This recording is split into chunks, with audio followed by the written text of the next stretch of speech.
Retirement के case में क्या हो रहा है, एडमिशन का बेसिकली पूरा उल्टा होने वाला है। रिटायरमेंट में कोई नया पार्टनर आ रहा था यहाँ पर, सॉरी एडमिशन में कोई नया पार्टनर आ रहा था, यहाँ पर में एक पार्टनर कोई ना कोई जा रहा है। मीन्स क्या, कोई भी पार्टनर हमारे पास से जब आउट होगा तब हम लोगों का जो कंडीशन होगा वो एडमिशन से तो उल्टा ही होगा। एडमिशन के केस में क्या हो रहा था, ए और बी दो पार्टनर्स थे और इन फ्यूचर एडमिट होने के बाद 3 पार्टनर्स हो गए, ए बी और सी। ठीक, ये था हमारा एडमिशन का सीन। अब आते हैं हम रिटायरमेंट में। रिटायरमेंट के केस में क्या होता है, पहले हमारे पास पार्टनर्स थे 3, ए बी और सी।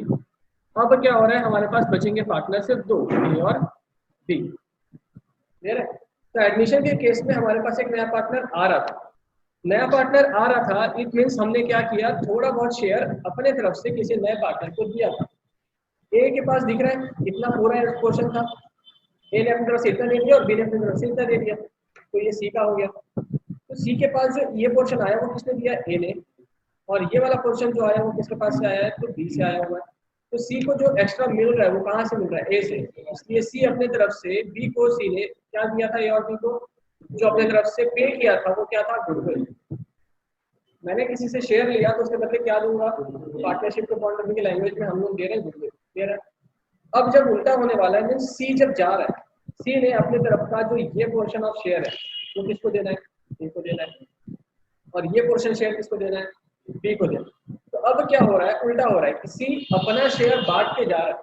सी अपने तरफ से शेयर ए को दे रहा है और थोड़ा बहुत बी को दे रहा है। अब क्या होने वाला है कि ए सी को गुडविल देगा, बी सी को गुडविल देगा। ये बात समझ आ रही है? तो मतलब शेयर जब भी खरीदते बेचते हैं तो उनका बीच में जो ट्रांजेक्शन होता है वो किस चीज का होगा, तो गुडविल का होगा। क्लियर है? कभी भी अगर हम शेयर्स खरीद रहे हैं तो गुडविल ही बीच में इन्वॉल्व करेंगे। क्लियर है? ठीक। तो बस एडमिशन से उल्टा क्या है कि ए और बी ने अपनी तरफ से सी को शेयर दिए थे केस ऑफ एडमिशन और उसके बदले गुडविल लिया था। अब रिटायरमेंट के केस में क्या होगा, सी से अपना शेयर वापस ले रहे हैं तो गुडविल भी रिटर्न करना पड़ेगा। हम अपनी तरफ से क्या देंगे, गुडविल पे करेंगे। और बी को जितना गुडविल इसका बनता है रिटायरमेंट पे करेंगे सर हम लोग, नया वही करेंगे, बाकी सब वही रहेगा। अगर देखो फिर वही point, A B C 3 partners थे ओल्ड में, ए बी और सी 3 पार्टनर थे। अब पार्टनर के जाने के बाद हमारे पास सिर्फ बच रहे हैं 2 पार्टनर। क्या हमारा शेयरिंग रेशियो चेंज होगा? शेयरिंग रेशियो चेंज होगा। तो ऐसा क्यों हो रहा है, क्योंकि कॉन्स्टिट्यूशन का चेंज हो रहा है कि नहीं हो रहा है? हम इसे क्या माने, चेंज इन कॉन्स्टिट्यूशन। और क्योंकि कॉन्स्टिट्यूशन में चेंज हो रहा है इसका मतलब हमें वो सारे रूल्स को फॉलो करना है जो हम लोग अभी तक करते आए हैं। क्या क्या कॉन्स्टिट्यूशन चेंज होता है तो क्या क्या करना पड़ता है, डिस्ट्रीब्यूशन ऑफ क्या, डिस्ट्रीब्यूशन ऑफ क्या, लायबिलिटीज में से कुछ चीजें होती है जिनको डिस्ट्रीब्यूट करना है। मैं बता दूं चले, डिस्ट्रीब्यूशन लायबिलिटी साइड से क्या क्या होता है तो याद रखना ये हमेशा के लिए, रिजर्व्स, प्रॉफिट और फंड। एक ही फंड नहीं होता, वो कौन सा, ईपीएफ। ठीक है, सारे फंड ट्रांसफर होते हैं लेकिन ईपीएफ नहीं होता, वो उसको छोड़ के सारे डिस्ट्रीब्यूट होते हैं। और क्या डिस्ट्रीब्यूट करना होता है हमें, एसेट साइड से भी डिस्ट्रीब्यूट करना होता है। वो क्या, गुडविल, प्रॉफिट की जगह लॉस, और फिक्टिशियस एसेट। फिक्टिशियस एसेट मतलब क्या, जिसके भी सामने एक्सपेंसेस लिखे होंगे वो क्या होते हैं हमारे लिए, फिक्टिशियस एसेट्स होते हैं। लेकिन एक ही एक्सपेंसेस फिक्टिशियस एसेट नहीं होता, वो कौन सा, प्रीपेड एक्सपेंसेस फिक्टिशियस एसेट नहीं होता। आगे और क्या होता है हम लोग को, रीवैल्यूएशन अकाउंट, क्योंकि रीवैल्यूएशन होता है हमारा, रीवैल्यूएशन होना जरूरी है, revaluation of assets and liabilities, और जिसके कारण हमें रीवैल्यूएशन अकाउंट बनाना पड़ता है। तो जो एडमिशन में हमने देखा वही रीवैल्यूएशन अकाउंट यहाँ भी प्रिपेयर करना है। कोई फर्क है? रीवैल्यूएशन पहले करते थे, अभी भी करेंगे। डिस्ट्रीब्यूशन रिजर्व का, प्रॉफिट का, फंड का पहले भी करते थे, अभी भी करेंगे। कोई चेंजेस है? नहीं। और क्या चीजें चेंजेस होती है हमारी, क्या होता है, treatment of goodwill. Treatment of goodwill पहले भी करते थे, अभी भी करेंगे, बस थोड़ा बहुत पार्टनर की हेर फेर हो रहा है। पहले कोई और सैक्रिफाइस गेन करता था, अभी कोई और सैक्रिफाइस गेन करने लगा है। ये थोड़े बहुत चेंजेस होंगे तो कहाँ पर होने वाले हैं, सिर्फ गुडविल के ट्रीटमेंट में। डिस्ट्रीब्यूशन पहले कौन से रेशियो में करते थे? ओल्ड। अभी भी किस में करेंगे? यहाँ पर भी डिस्ट्रीब्यूशन कौन से रेशियो में करते थे? ओल्ड में। अभी भी किस में करेंगे? ओल्ड रेशियो में करेंगे। रिवैल्यूएशन जैसे सॉल्व करते थे अभी भी वैसे रिवैल्यूएशन किया जाएगा।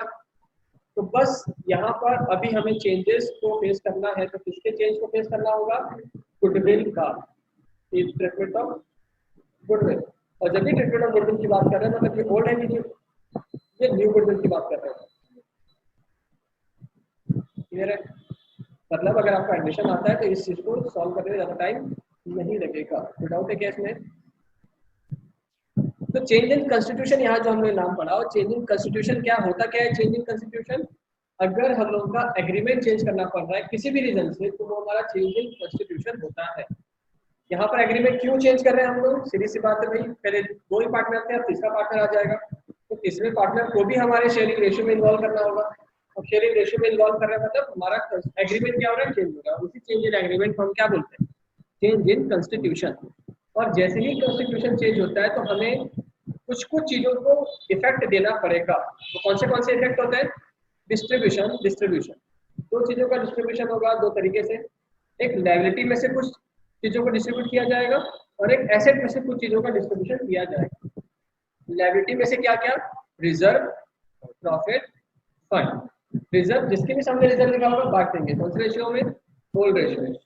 प्रॉफिट नाम से पता चल रहा है, प्रॉफिट दिख रहा है बैलेंस शीट के अंदर, बांट देंगे। कौन से रेशियो में? ओल्ड रेशियो में। फंड जिसके भी सामने फंड लिखा होगा बांट देंगे। कौन से रेशियो में? Old ratio. लेकिन एक फंड होता है जो नहीं बढ़ता, वो कौन सा?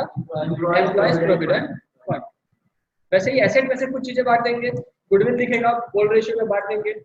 लॉस दिखेगा, बांट देंगे। फिक्टिशियस एसेट दिखेगा, बांट देंगे।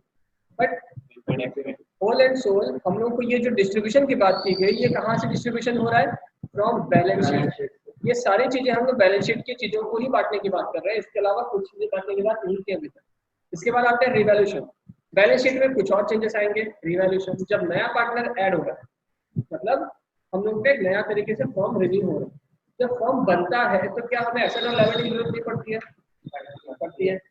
बट बस पॉइंट ये है कि हमारे पास पहले से ही बैलेंस शीट के अंदर कुछ एसेट्स और कुछ लायबिलिटीज दिख रही है, जिसके कारण हम लोग को ये चीज पता नहीं चल रही है कि एसेट और लायबिलिटी की वैल्यू क्या है।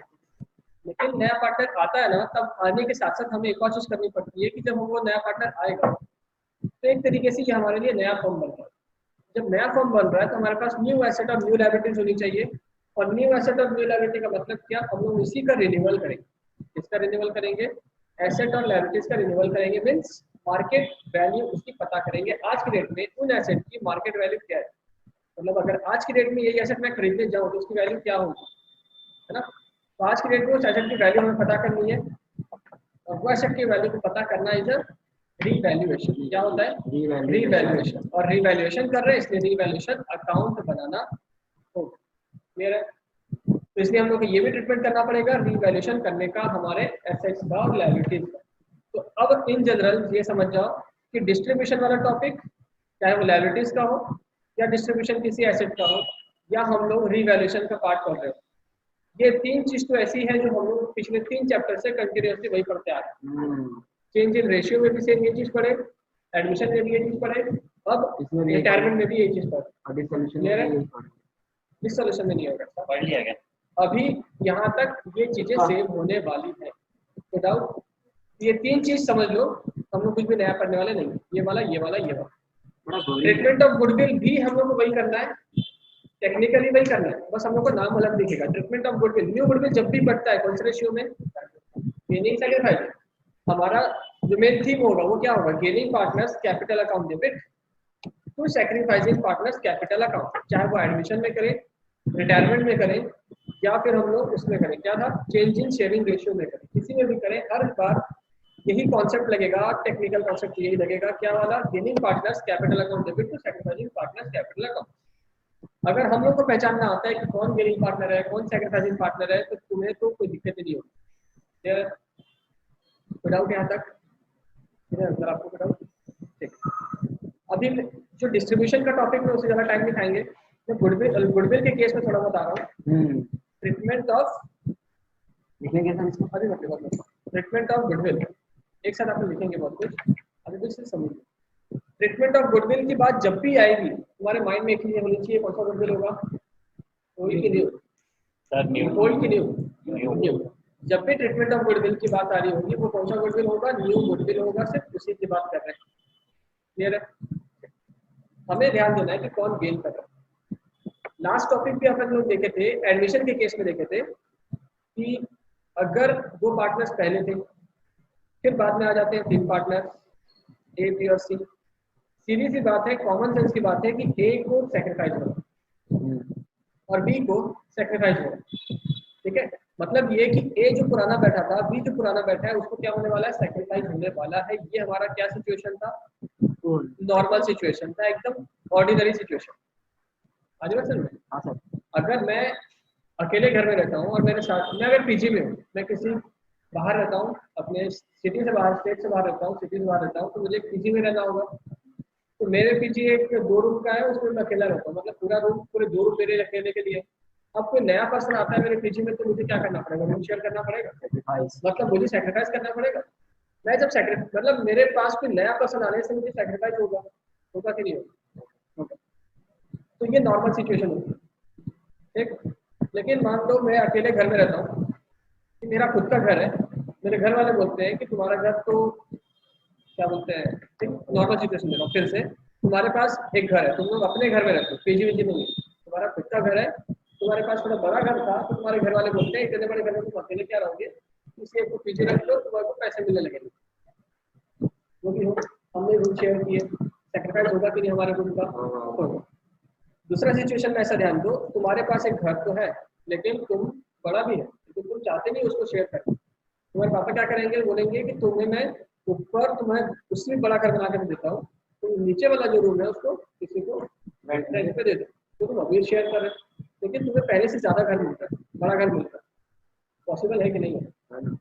तुम्हें पहले से ज्यादा मिल रहा है, तुम नीचे रहते थे, नीचे का घर छोटा था, अब तुम ऊपर रह रहे हो, जगह ज्यादा मिल गई, तो क्या पॉसिबल था? पॉसिबल है, लेकिन वो क्या हो गया, एबनॉर्मल सिचुएशन। ऐसा कभी कभी होने वाला है, हर बार होने वाला है क्या? नहीं। और वैसा ही एबनॉर्मल सिचुएशन हमें यहाँ पर भी फेस करना होगा, किसमें, रिटायरमेंट में। मतलब क्या, हम लोग के पास पहले कितने पार्टनर्स थे, हम लोग 3 की बात करते हैं। रिटायरमेंट के केस में आएंगे तो हमारे पास कितने पार्टनर्स थे, 3 पार्टनर्स। ठीक है, ए बी और सी, ए बी और सी, ये 3 पार्टनर्स थे। अब सी के जाने से हमारे पास कौन कौन बच जा रहा है, ए और बी। मतलब ए का शेयर बढ़ गया कि नहीं बढ़ गया? ए का शेयर बढ़ गया और बी का शेयर भी बढ़ गया। मतलब बी को क्या हुआ, सेक्रीफाइस की गेन, ए को भी क्या हुआ, गेन। तो मतलब ये है कि ये तो फिक्स हो गया कि जब भी कोई रिटायरमेंट का टॉपिक होता है, हमारे ओल्ड पार्टनर क्या करने वाले, गेन करने वाले। क्लियर है? क्या सारे ओल्ड पार्टनर्स ने गेन किया? Yes sir. ओल्ड पार्टनर तो सी भी था, क्या उसने गेन किया? नो सर, नहीं। अपन ऐसा नहीं बोल सकते कि सारे ओल्ड पार्टनर ने गेन किया, बट ऐसा बोल सकते हैं सारे रिमेनिंग पार्टनर्स ने गेन किया। ऐसा बोल सकते हैं सारे के सारे रिमेनिंग पार्टनर्स ने क्या गेन किया है? Obviously A B C old partner है, ए और बी कौन है, रिमेनिंग पार्टनर्स है। ए और बी कौन है, रिमेनिंग पार्टनर। थोड़ा थोड़ा ध्यान दो कॉन्सेप्चुअल पॉइंट पे, ये कौन है, हमारे remaining partner and not only old partner. Old partner की बात करेंगे तो ए बी सी तीनों को याद करना पड़ेगा, लेकिन हम लोग जब बात करेंगे रिमेनिंग पार्टनर्स की तो ए और बी ही की याद आएगी। क्लियर है? तो ये ए और बी कौन है हमारे लिए, रिमेनिंग पार्टनर्स है। क्या दोनों को गेन हो रहा है? पक्का? तो रिमेनिंग पार्टनर को हमेशा गेन होगा, जरूरी है? नहीं। बट एक चीज फिक्स, क्या ये हमारा नॉर्मल सिचुएशन क्या होगा कि remaining partner will always gain. Normal in normal situation remaining partner will gain. Clear है? लेकिन अगर ऐसा होता है, ए बी सी 3 पार्टनर्स थे, किसी के जाने के बाद ए का हिस्सा हो गया इतना और बी का हिस्सा हो गया इतना। ठीक है, अब ए को क्या हो रहा है, सेक्रीफाइस हो रहा है। ए को पहले इतना मिलता था, अब उसका ये भी शेयर बी खा गया। मतलब क्या हो रहा है, ए को सेक्रीफाइस हो रहा है और बी को डबल गेन हो रहा है। हो रहा है कि नहीं हो रहा है? तो ये एक ऐसा सिचुएशन है कि रिमेनिंग पार्टनर ए और बी में से ए को क्या हो रहा है, सेक्रीफाइस, और बी को क्या हो रहा है, ये कौन सा सिचुएशन होगा, नॉर्मल नहीं, एबनॉर्मल सिचुएशन। क्लियर है? हम लोग को फिर वही पॉइंट पिछले चैप्टर में भी देखे, सिर्फ 5 या 6 क्वेश्चन ऐसे आए थे जो हम लोग केस 2 में डाल दिए थे। केस 1 केस 2 बनाए थे लास्ट टाइम भी, यहाँ पर भी हम लोग बना रहे हैं केस 1 और केस 2। यहाँ पर क्या होगा, केस 1 क्या होगा, केस 1 क्या होगा, गेन वाला, और केस 2 क्या होगा, किसी एक पार्टनर को क्या होने वाला है, सैक्रिफाइस होने वाला है। पिछले चैप्टर में क्या देखे थे, सबको सैक्रिफाइस होगा ये फिक्स था, कभी किसी सिचुएशन में गेन हो गया तो हमने केस 2 में डाल दिया था, याद है, किसी एक को भी गेन हुआ तो केस 2 में डाल दिया। यहाँ पर उसका उल्टा करना हम लोग अब क्या करने वाले हैं, किसी भी एक पार्टनर को अगर सैक्रिफाइस होता है, रिमेनिंग पार्टनर को अगर सैक्रिफाइस होता है तो हम लोग उस केस को भी हाथ नहीं लगाएंगे और लास्ट में सॉल्व करेंगे। क्लियर है? अभी क्या ध्यान देना है हम लोग को कि सारे रिमेनिंग पार्टनर को गेन हो रहा है। अभी अपने दिमाग में बस एक ही चीज डालो कि जितने भी रिमेनिंग पार्टनर है सबको क्या होने वाला है, गेन होने वाला है। तो डाउट। अब केस 1, केस 1 हमें क्या सॉल्व करना है, remaining partner will be give profit. Remaining partner will always gain. हम लोग ये सिर्फ केस के पॉइंट ऑफ व्यू से समझ रहे हैं, क्लियर है? हमेशा की बात लिखे तो भले ऑलवेज है, लेकिन हम लोग बस ये दिमाग में बैठा के चल रहे हैं कि हमेशा हमारा क्या होने वाला है, गेन होने वाला है। हम लोग पहले भी थे, अभी भी है, हमारे तरफ से कोई जा रहा है तो ऑब्वियसली उसकी जगह हमें मिलेगी, तो जब उसकी जगह हमें मिलेगी तो हमारे लिए क्या होगा, गेन होगा। इसीलिए रिटायरमेंट के केस में हमेशा जो रिमेनिंग पार्टनर होते हैं उन्हें क्या होता है, गेन होता है। और इस सिचुएशन में हमारे गुडविल का ट्रीटमेंट क्या होने वाला है, goodwill, new goodwill, basic entry क्या, gaining partner debit To outgoing to partner. Sacrificing partner, है ना, gaining partners capital account debit to sacrificing partner. और सैक्रिफाइस कौन कर रहा है, retiring partner to retiring partner.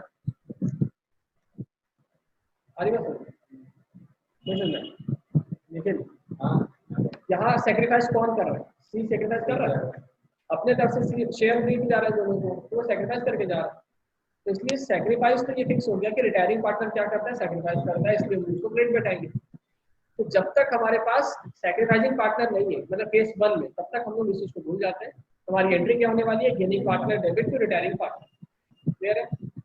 अब इसको और इजी स्टेप में डाल देते हैं, तो हमारी एंट्री क्या होगी, remaining partner debit to retiring partner. क्योंकि गेन कौन कर रहा है, केस 1 में गेन कौन कर रहा है, सारे रिमेनिंग पार्टनर गेन कर रहे हैं, और जो जा रहा है रिटायरिंग पार्टनर है, टू रिटायरिंग पार्टनर सेक्रीफाइस कर रहा है।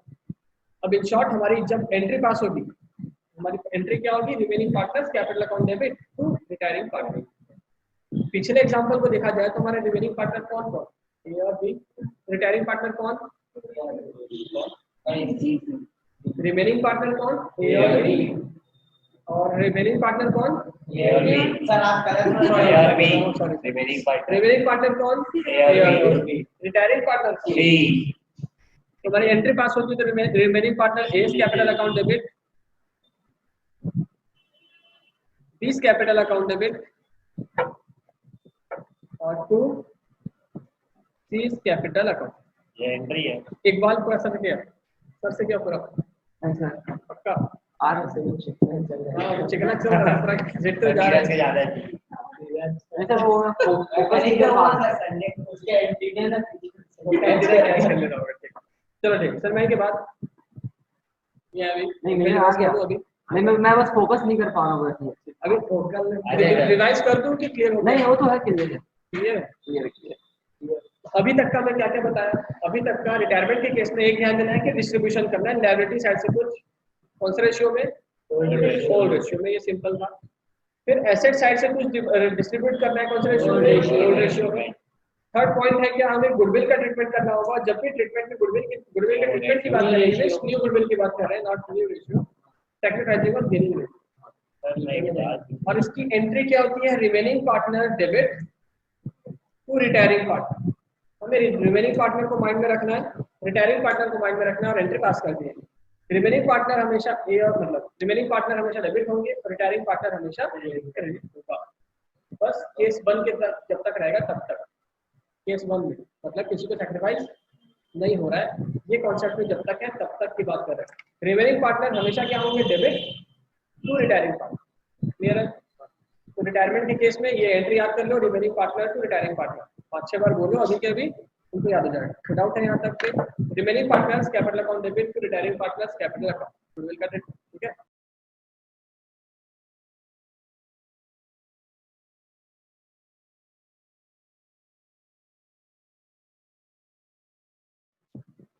सबसे पहले फर्स्ट पॉइंट क्या, रिटायरमेंट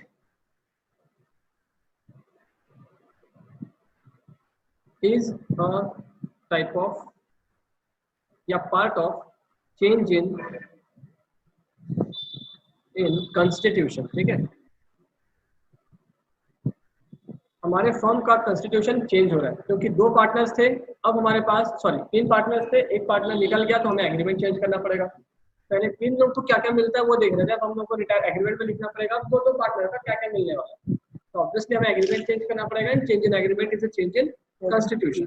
अब चेंज इन कॉन्स्टिट्यूशन हो रहा था तो इफेक्ट लिखेंगे अब अपन, effect of change in constitution. Constitution change होगा तो उससे क्या क्या इफेक्ट होने वाले हैं। सबसे पहला इफेक्ट हमें क्या करना होगा, डिस्ट्रीब्यूशन। तो डिस्ट्रीब्यूशन ऑफ रिजर्व्स और प्रॉफिट और फंड। कोई भी चीज शॉर्ट में मत लिखना, सारा फुल फॉर्म में लिखना, शॉर्ट में मत लिखना, कोई भी चीज नोट लिख रहे हो। फंड कौन सी चीज नहीं है, कौन सा फंड डिस्ट्रीब्यूट नहीं होता, दैट इज एक्सेप्ट EPF मतलब एम्प्लॉयर्स प्रोविडेंट फंड। तुम लोग इसको फुल में लिखना, मैं शॉर्ट में लिख रहा हूँ, एम्प्लॉयज प्रोविडेंट फंड। और ये जो भी चीजें हैं, ये जो भी चीजें डिस्ट्रीब्यूट हुई है, ये कौन से साइड से आ रही है, हमारे बैलेंस शीट के हमारे लायबिलिटी साइड से आ रही है, लायबिलिटीज के पार्ट हो रही है। आगे अब कौन सी चीज है जो एसेट साइड से डिस्ट्रीब्यूट किया जाएगा, एसेट में से। सेकंड कुछ होगा डिस्ट्रीब्यूशन ऑफ गुडविल, उसके बाद प्रॉफिट का नीचे लिखते हैं अपन लॉस, और लास्ट में आएगा फंड के नीचे फिक्टिशियस एसेट। ठीक, फिक्टिशियस एसेट के लिए थोड़ा बहुत लिख लेते हैं। फिक्टिशियस एसेट, ये सिर्फ हिंट के लिए बता रहा हूँ मैं, ऐसा कोई डेफिनेशन नहीं होता है, मैं बस हिंट बता रहा हूँ। Fictitious asset is equal to क्या, all expenses, all long term expenses presented in what, in balance sheet, asset side of balance sheet। हाँ नहीं, asset side of balance sheet। All सारे एक्सपेंसेस और लॉन्ग टर्म एक्सपेंसेस जो, या फिर all expenses लिखो, all expenses presented in asset side of balance sheet except कौन से, except prepaid expenses are fictitious asset. लेकिन प्रीपेड एक्सपेंसेस फिक्टिशियस एसेट क्यों नहीं होते, क्योंकि प्रीपेड एक्सपेंसेस करंट एसेट होते हैं, सिंस प्रीपेड एक्सपेंसेस आर कौन से, current asset and not fictitious asset, current asset. Clear है, ये हमारा था distribution of reserve liability side का कुछ, और डिस्ट्रीब्यूशन ऑफ नीचे के जो पॉइंट पढ़े हमने वो किन साइड के थे, एसेट साइड के। ये सारे नीचे का जो सेकंड पॉइंट था वो किसके लिए था, वो सारे एसेट्स के लिए थे। क्लियर है, अभी किसी को डाउट है कि ये लॉस हमारे लिए एसेट क्यों है, प्रॉफिट हमारे लिए लायबिलिटी क्यों है, डाउट है किसी को? लेकिन बता दूं, लगी रहा था, लेकिन किसी बार बता रहा हूँ। प्रॉफिट जो होता है वो ऑब्वियसली पार्टनर्स का होगा, ए बी और सी। मान लो हमारे पास तीन पार्टनर है, इन लोगों ने काम किया, तो प्रॉफिट किसका होना चाहिए, ABC का होना चाहिए, लेकिन वो फर्म के बैलेंस शीट के अंदर दिखता है, मतलब फर्म के पास है ना, फर्म के पास ABC का कुछ रखा हुआ है। ऐसी चीजों को हम क्या बोलते हैं, जो हमारे पास तो है लेकिन है किसी और का, ऐसी चीजें क्या होती है, लायबिलिटी होती है। इसलिए फर्म के लिए प्रॉफिट क्या है, लायबिलिटी, और ठीक इसका उल्टा लॉस हो जाएगा एसेट। क्लियर है, तो प्रॉफिट ए और बी और सी का होता है, लेकिन फिर भी रखी है किसने, फर्म ने रखा है, इसलिए वो क्या हो गया, प्रॉफिट इज अ लायबिलिटी।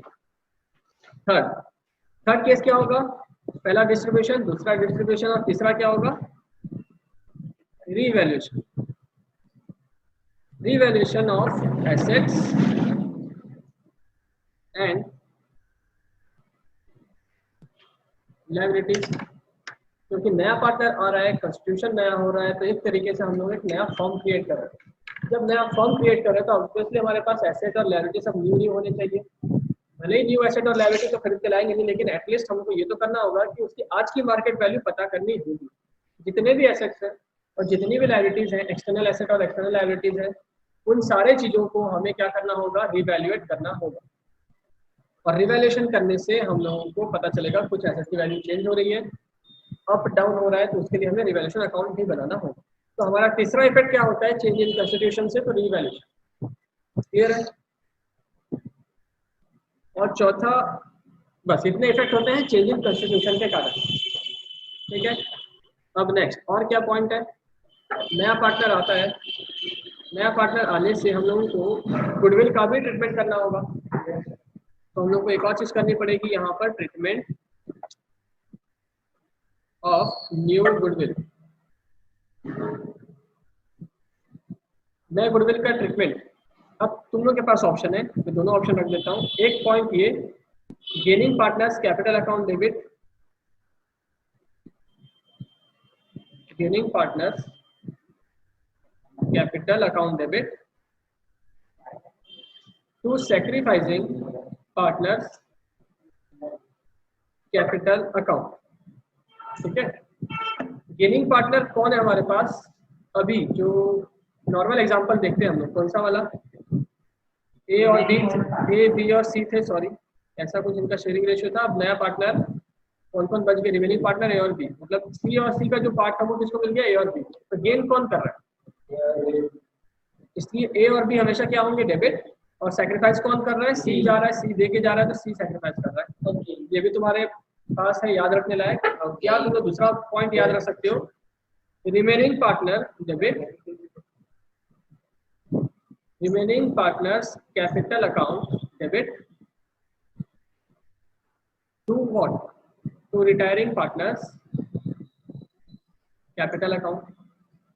अब इस सेंस में देखो तो भी हमें वही पता चल रहा है, रिमेनिंग पार्टनर कौन है, ए और बी रिमेन हो रहे हैं अभी भी, और रिटायरिंग पार्टनर कौन है, सी। ठीक, तो रिमेनिंग पार्टनर गेन कर रहे हैं, ये गेनिंग पार्टनर भी बोल सकते हैं इनको, और रिटायरिंग पार्टनर सैक्रिफाइस हो रहे थे, सैक्रिफाइसिंग पार्टनर भी बोल सकते हैं। तो इन दोनों में से कोई भी चीज तुम लोग याद रख सकते हो, दोनों याद रखोगे तो कॉन्सेप्ट क्लियर रहेगा, ज्यादा अच्छा रहेगा। तो ये हो गया ट्रीटमेंट ऑफ गुडविल। ठीक है, उसके बाद बैलेंस शीट तो जैसे प्रिपेयर करते थे वो वैसे का वैसे ही रहेगा। बताओ कुछ लिख रहे हो क्या? नहीं सर, हो गया सबका, आगे बढ़े। ठीक है, अब आते हैं हम लोग लास्ट पॉइंट लिखने के लिए, सीक्वेंस या फॉर्मेट। हम लोग इस चैप्टर को सॉल्व करने का फॉर्मेट क्या होगा वो लिखते हैं, फिर अपन आगे आज से स्टार्ट करेंगे। टू बी सॉल्व, हमें इस चैप्टर को सॉल्व करने के लिए क्या क्या फॉर्मेट लगेगा। ठीक है, कहाँ से शुरू करेंगे, कहाँ से खत्म। फॉर्मेट अगर याद रहेगा तो क्या होता है, हम लोग को पता रहेगा कहाँ से शुरू करना है। अदरवाइज क्वेश्चन सामने आता है तो यही बैठते हैं 5 मिनट सोचने के लिए कि कहाँ से शुरू करें कहाँ से नहीं। तो सीक्वेंस याद रहेगा तो हम लोग को पता रहेगा क्या क्या सॉल्व करना है। सबसे पहले कैलकुलेशन ऑफ व्हाट, रेशियो। सबसे पहला काम क्या होगा, रेशियो कैलकुलेट करने का। बाद में लिखना भी है आराम से। सबसे पहला काम क्या, रेशियो। और हमें पता है कि रेशियो क्या क्या लगने वाला है। रेशियो किसका किसका लगेगा, हमारे पास ओल्ड रेशियो होता है, क्या लगेगा। तो उसके बाद न्यू रेशियो चाहिए और सैक्रिफाइसिंग रेशियो चाहिए या फिर गेनिंग रेशियो चाहिए। ठीक है, लेकिन जब तक हम लोग केस 1 में रहेंगे हमें सैक्रिफाइसिंग रेशियो से कोई मतलब नहीं है। हम लोग केस 1 में है तो हमें सिर्फ गेनिंग रेशियो से मतलब है। ठीक है, तो जब तक केस 1 मतलब मान लो 95% क्वेश्चंस में तो हम लोगों को यही लगने वाला है, केस 1। 95% क्वेश्चन केस 1 के बेस पे होंगे। तो सैक्रिफाइसिंग रेशियो को तब तक भूल ही जाओ कि सैक्रिफाइसिंग रेशियो इस चैप्टर में आने वाला ही है। क्लियर है, तभी क्या करना है, हमें गेनिंग रेशियो सॉल्व करना है, गेनिंग रेशियो ढूंढना है हमारे पार्टनर्स का। क्लियर है, ठीक। तो रेशियो, पहला केस क्या, रेशियो फाइंड आउट करना। रेशियो में कौन से ओल्ड रेशियो, न्यू रेशियो और गेनिंग रेशियो। कोई डाउट है? ठीक, अब आते हैं हमारे पास उसके बाद क्या, रेशियो के बाद क्या चाहिए हमें, जर्नल एंट्री। क्वेश्चन में जर्नल एंट्री बनाने बोले या ना बनाने बोले, हमें जर्नल एंट्री पास करनी मस्ट है। किसकी? गुडविल पे, है ना। जो पार्टनर रिटायर हो रहा है उसकी जर्नल एंट्री पास करना बहुत जरूरी है। और उसकी एंट्री तुम लोग चाहे वो गेनिंग टू सैक्रिफाइसिंग वाली यूज करो या retiring to sorry remaining to retiring use करो, तो आंसर वही आने वाला है। तो लिख लेता हूँ मैं, क्या होगा? गेनिंग लिख लेता हूँ, gaining partners debit to what? Sacrificing partner capital account. ये हमारी एंट्री हमें करना जरूरी है, कोई डाउट है इसमें? नहीं। थर्ड खोल किया। थर्ड पॉइंट क्या? ले रखा है, अरे यहाँ जानते थे।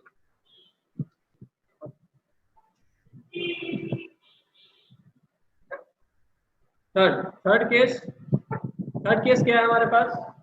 मतलब थर्ड पॉइंट क्या सॉल्व करेंगे? तीसरा सीक्वेंस क्या होगा? Next is what? Revaluation. Revaluation account. Revaluation account क्यों बनाते हैं हम लोग? क्योंकि हमने पॉइंट पढ़ा था कि रिवैल्यूएशन भी होता है ना। एसेट का रिवैल्यूएशन हमें करना चाहिए, तो हम लोग को रिवैल्यूएशन अकाउंट बनाना पड़ेगा। तो थर्ड स्टेप क्या होगा हमारे लिए? Revaluation account. फोर्थ स्टेप क्या होगा हमारे पास? Partners capital account. अब मैं फिर याद दिला दूं तुम लोग को, तो लास्ट चैप्टर में पार्टनर्स कैपिटल अकाउंट में पहले चीज याद दिलाऊं, जब रिवैल्यूएशन अकाउंट बनाते हैं अपन, तो रिवैल्यूएशन अकाउंट के लिए क्या क्या चीज की जरूरत पड़ती है यार? क्या क्या चीज की जरूरत पड़ती है? एडजस्टमेंट, है ना। तो एडजस्टमेंट हमारे पास में है, इसलिए रिवैल्यूएशन अकाउंट बनाना पड़ेगा। ठीक, उसके बाद हम लोग क्या बनाते हैं? Partners capital account. Partners capital account. अब पार्टनर्स कैपिटल अकाउंट में किस किस की जरूरत पड़ती है यार? ओल्ड बैलेंस शीट की। उसके बाद क्या? जर्नल एंट्री की। वेरी गुड, जर्नल एंट्री की जरूरत पड़ेगी। और रिवैल्यूएशन अकाउंट की जरूरत पड़ेगी। और रिवैल्यूएशन अकाउंट दिख रहा है वो लास्ट अकाउंट ही है। पार्टनर्स कैपिटल अकाउंट के पहले क्या? Revaluation account. मतलब रिवैल्यूएशन अकाउंट थर्ड होगा और लास्ट होगा, सीक्वेंस वाइज देखेंगे तो। और किसी की जरूरत नहीं होगी और हमारा पार्टनर्स कैपिटल अकाउंट खत्म हो जाएगा। क्लियर है? उसके बाद आते हैं हमारे पॉइंट नंबर 5 में, वो क्या होगा? New balance sheet. New balance sheet हो सकता है तो कैश की जरूरत पड़े। सर अपन न्यू बैलेंस शीट लिखते हैं फॉर द ईयर एंडेड, वो ऐसा ऐसा लिखते हैं ना। तो न्यू बैलेंस शीट में भी कुछ नीचे ब्रैकेट डाल के अपन लिखेंगे एज ऑन द डेट। हाँ, क्वेश्चन में जो डेट दिया होगा ना उस डेट को लिखेंगे, वही डेट को लिखेंगे। न्यू बैलेंस शीट बनाएंगे ना, फॉर द ईयर एंड लिखना। फॉर द ईयर एंड लिख सकते हो या एज ऑन द डेट लिख सकते हैं। एज ऑन द डेट को क्वेश्चन में दिया रहेगा कौन सी डेट के लिए बनाना है बैलेंस शीट, नहीं डालेगा। तो पॉइंट नंबर 6, पॉइंट नंबर 6 क्या? Balance sheet. ठीक है, बैलेंस शीट को बनाने के लिए क्या क्या जरूरत पड़ती है? बैलेंस शीट को बनाने के लिए ऑब्वियसली हमें सबसे पहले लगेगा ओल्ड बैलेंस शीट। हाँ लगेगा ओल्ड बैलेंस शीट और प्लस एडजस्टमेंट। हाँ, इसके बाद क्या? रिवैल्यूएशन अकाउंट में कुछ सर वो तो पार्टनर्स इसके बाद क्या? कुछ नहीं, partners capital account. Partners capital account से पुराना बैलेंस मतलब नया बैलेंस कैरेट डाउन पता चलेगा और वही बैलेंस कैरेट डाउन हमें पुट करना है न्यू बैलेंस शीट के अंदर। तो ये सारी चीजें हमें लगेंगी और ये लास्ट पॉइंट होगा हमारा बैलेंस शीट। बैलेंस शीट का टोटल टैली हो गया, मतलब हमारा आंसर सही है। क्लियर है? सीक्वेंस में देखें तो कोई भी सीक्वेंस चेंज नहीं हो रहा है हम लोगों का, वैसे का वैसे ही बनने वाला है। ठीक है, अब मेन बात में आते हैं कि कब हमें किस चीज को हमें वर्किंग नोट में डालना है और किस चीज को हमें मेन नोट में डालना है। पॉइंट नंबर 1 हमारे लिए क्या है? पॉइंट नंबर 1 हमेशा हमारा वर्किंग नोट का पार्ट रहेगा, मतलब ये चीज तो फिक्स है कि क्या वर्किंग नोट में डालना है। उसके बाद जर्नल एंट्री भी ऐसी पॉइंट है जो हमेशा किस में आएगी? नहीं सर, वर्किंग नोट। ये दो एटलीस्ट, ये दो क्वेश्चन में करने बोला जाए नहीं बोला जाए, हमें ये दो वर्किंग नोट में करना पड़ेगा। सर, तो मेन एंट्री है जर्नल एंट्री, ये रिटायरिंग हो रहा था तो मेन एंट्री है। अगर क्वेश्चन बोला नहीं है जर्नल एंट्री तो फिर करने क्या है? वर्किंग नोट ताकि अपन पार्टनर्स कैपिटल अकाउंट में पुट करते समय हिंट मिलना चाहिए ना फिर कि कौन डेबिट हो रहा है कौन क्रेडिट हो रहा है, उसके बेस पे। जर्नल एंट्री नहीं करेंगे तो गुडविल वाला ट्रीटमेंट डेफिनेटली तुम ध्यान दो कि भूल के आ जाओ, छोड़ के आ जाओ। इसलिए ये चीज याद रखो कि जर्नल एंट्री का ये एटलीस्ट इतना वर्किंग नोट में करना मस्ट है। क्वेश्चन में जर्नल एंट्री पास करने बोला जाए या ना बोला जाए, इसको वर्किंग नोट में करके जरूर आना। क्लियर है? उसके बाद revaluation account normally main note होता है, क्योंकि नॉर्मली हर क्वेश्चन में बोला जाता है कि बना है, तो मेन नोट में अपन मान के चलते हैं इसको। उसके बाद partners capital account main note,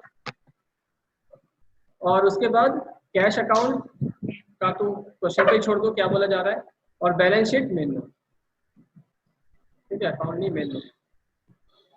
clear है क्या?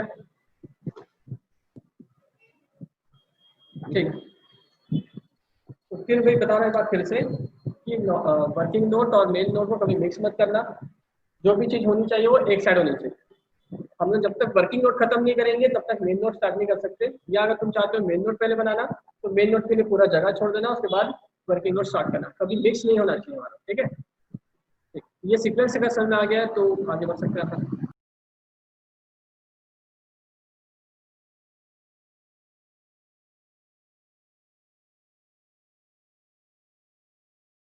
जो रिटायरमेंट का चैप्टर, जब भी रिटायरमेंट के चैप्टर में रहेंगे और रेशियो का पॉइंट होगा, तो हम लोग को नॉर्मल मैक्सिमम क्वेश्चन में क्या देखने वाला है, ऑल रेशियो गिवन होगा हमारे पास क्वेश्चन में, ठीक है? ऑल रेशियो मान लो ए बी सी का था, ए बी और सी 2:1 ऐसा कोई रेशियो था। अब क्वेश्चन में बस इतना बता के छोड़ दिया कि सी रिटायर हो गया। मैं अभी आने वाले जो बड़े क्वेश्चंस होते हैं, मेन बड़े क्वेश्चंस में नॉर्मली हर क्वेश्चन में यही थीम चलेगा, क्योंकि ये चीज तो बहुत अच्छे समझ के रह जाओ क्या है। तो all ratio A B C का दिया हुआ है मान लो 2:1 और क्वेश्चन ने बोल दिया कि सी रिटायर हो रहा है।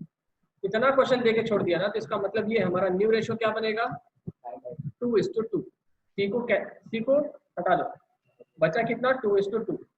तो ए का कितना था 2, बी का कितना था 2, तो अभी भी कितना रहेगा 2:2, या इसको बोल सकते हैं 1:1। क्लियर है? और ऐसे कंडीशन में हम लोग का गेनिंग रेशियो वो भी कितना होगा 2:2, दैट इज 1:1। जैसे मैं फिर से ए बी और सी तीन पार्टनर है, 3:2:1 मान लेते हैं इस बार, और हम लोग रिटायर किसको कर रहे हैं, सी को। क्लियर है? तो सीधी सी बात, नया रेशियो के लिए नए पार्टनर कौन होंगे, ए और बी बच गए ना, तो सी को और सी के रेशियो को हटा दो, क्या बच गया, ए और बी बच गया, उनका रेशियो भी क्या बचा रहेगा 3:2 बचा रहेगा। ये हमारा न्यू रेशियो, मतलब 3/5 2/5 3/5 2/5 आई पसंद। मतलब इस सी से कोई कनेक्शन नहीं हमारा, तो सी को हटा दो, उसके रेशियो को भी हटा दो, तो हमारा नया रेशियो क्या बच गया, सी 3:2 ए और बी का। अब गेनिंग रेशियो कितना होगा, जो न्यू रेशियो है हमारा गेनिंग रेशियो होगा, दैट इज 3:2। किसको हो रहा है, ए और बी को हो रहा है 3:2। हाँ, जैसे उस समय होता था याद है, ओल्ड वाला सेक्रीफाइस बन जाता था, वैसे यहाँ पर में न्यू वाला गेन बन जाता है। लेकिन ऐसा सिर्फ तब होगा जब ये सिचुएशन अराइज हुई है तब। क्लियर है? अब तुम लोग मुझे खुद बताओ, ए बी और सी तीन पार्टनर है, इनका रेशियो है 4:5:2। अब मुझे बताओ ए और सी का न्यू रेशियो अगर बी रिटायर होता है तो हमारा रेशियो क्या होगा 4:2 ए और सी का, या बोल सकते हैं 2:1। और हमारा का बताओ गेनिंग रेशियो क्या होने वाला है ए और सी का, 4:2 या फिर 2:1। क्लियर है? अब ए बी और सी तीन पार्टनर्स थे, इनका शेयरिंग रेशियो था मान लो तो शेयर्स में लिखने को 5:3:2, फर्क नहीं पड़ेगा उससे। हाँ 5:3:2। अब मुझे बताओ ए रिटायर होता है तो हमारे बी और सी का न्यू रेशियो क्या होगा 3:2। गेनिंग रेशियो क्या होगा इनका 3:2। कोई हार्ड है समझने के लिए नहीं? तो ये चीज तुम लोग एक चीज मान लो कि तुम लोगों को 90% क्वेश्चन में यही सॉल्व करना है, तो तुम लोग के लिए कितना इजी हो गया। बस इसको हमेशा माइंड में बैठा के रखो, ऐसे कंडीशन में जो न्यू रेशियो होगा वही हमारा क्या होगा, गेनिंग रेशियो भी होगा। क्लियर है क्या रिटायरमेंट में? बस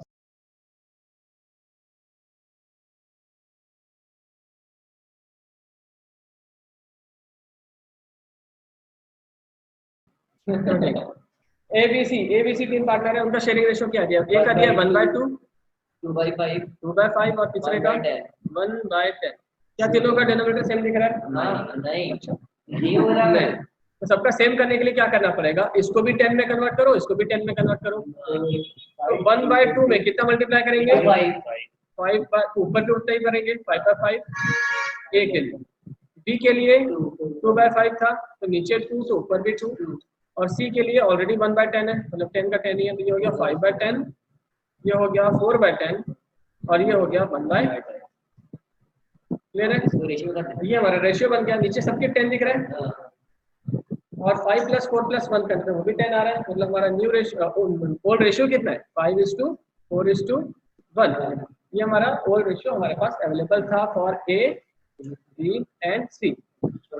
अब आगे आगे क्या बोल रहा है, calculate the gaining ratio of the remaining partner when Y अरे ये sir find out the new ratio of the remaining partner if C retire. अगर सी रिटायर हो जाता है, सी रिटायर हो गया तो सी का हटा दो पोर्शन, तो कौन बच गया ए और बी। तो मुझे बताओ न्यू रेशियो कितना 5:4 ए और बी का 5:4 और गेनिंग रेशियो कितना 5:4। सिंपल है, तो बस यही करना था हमें। Illustration number sorry back question number 1 है, ये डायरेक्ट क्वेश्चन आएंगे नहीं, ये हम लोग को मेन क्वेश्चन में आने के लिए हेल्प चाहिए, उसके लिए अपन सॉल्व करें। पॉइंट नंबर 2 देखो, एक्स वाई और जेड 3 पार्टनर है, इनका शेयरिंग रेशियो कितना बताते जाओ। एक्स और वाई और जेड 1/2